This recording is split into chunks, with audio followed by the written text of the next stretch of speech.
Hi! Do you know the 3 peculiarities of a British Christmas? This is Susan Broder from Speak Languages and Travel the World, here to help you improve your English with minimum effort and maximum benefit. Every Christmas in the world has its own traditions, and the British Christmas has 3 peculiarities I'd like to tell you about.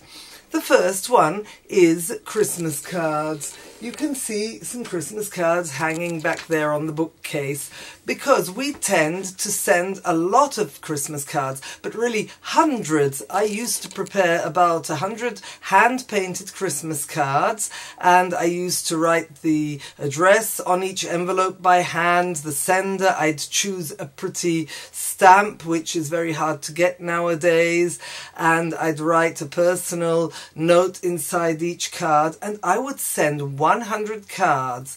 But the English peculiarity is that we don't only send cards to friends and relations who live far away, but we also send cards to our neighbours, and we generally put them in the post. This gives a lot of work to the postal services, and that's why most Christmas cards should be sent by the beginning of December to make sure they arrive on time. So this is the first peculiarity, sending Christmas cards even to your colleagues, even to your neighbours, but all through the post. Then another peculiarity is our Christmas cake. Now, every country has a different kind of cake to celebrate Christmas. For example, the Germans will have the Christstollen, the Italians will have the panettone, the pandoro, and the British have a Christmas cake, but particularly the traditional Christmas pudding at the end of the meal on Christmas Day. Now, what's peculiar about it? Well, it's really made many months in advance. Most of my friends prepare it around August.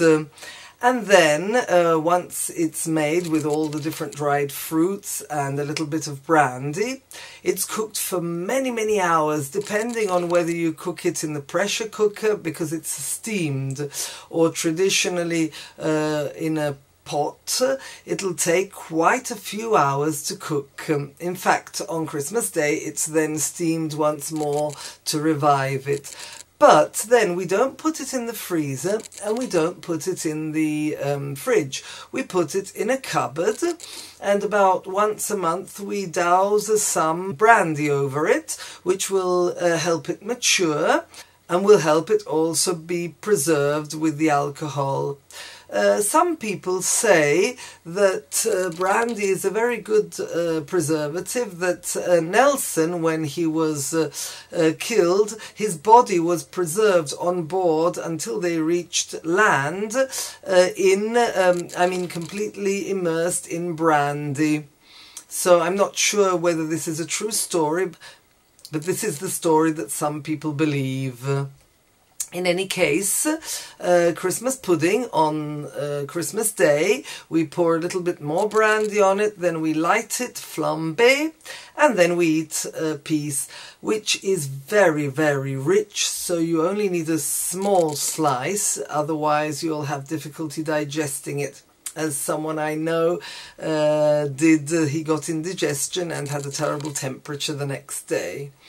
Okay, so peculiarity number 1, lots and lots of Christmas cards. Peculiarity number 2, this cake, which is prepared really a long time in advance. And peculiarity number 3 is the Christmas cracker, which some children ask me, but is it a sweet? Well, no, it looks like a sweet, but it isn't. In every family we'll place a Christmas cracker next to the plate, and generally just before the meal we'll hold the cracker with our friend and we'll pull the cracker.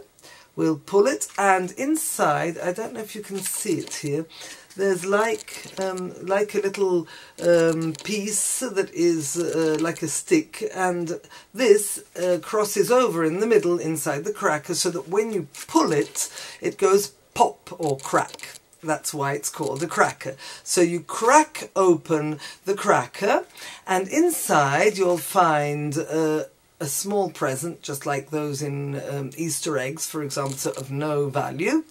Then you'll find a joke which will make you laugh, and then you'll find a crown. And what I find, a paper crown, what I find particularly peculiar is that everyone, so not only children and grannies, but also your doctor, your teacher, the police inspector, everyone will spend Christmas Day eating with this crown on their head, which I think looks a little bit ridiculous.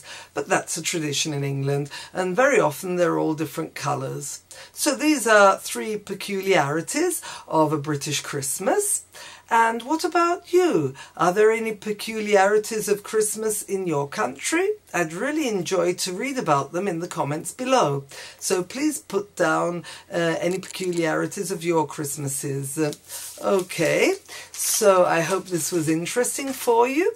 And if you haven't done so already, don't forget to subscribe here in the corner. And I look forward to seeing you in my next video. That's all then. Bye!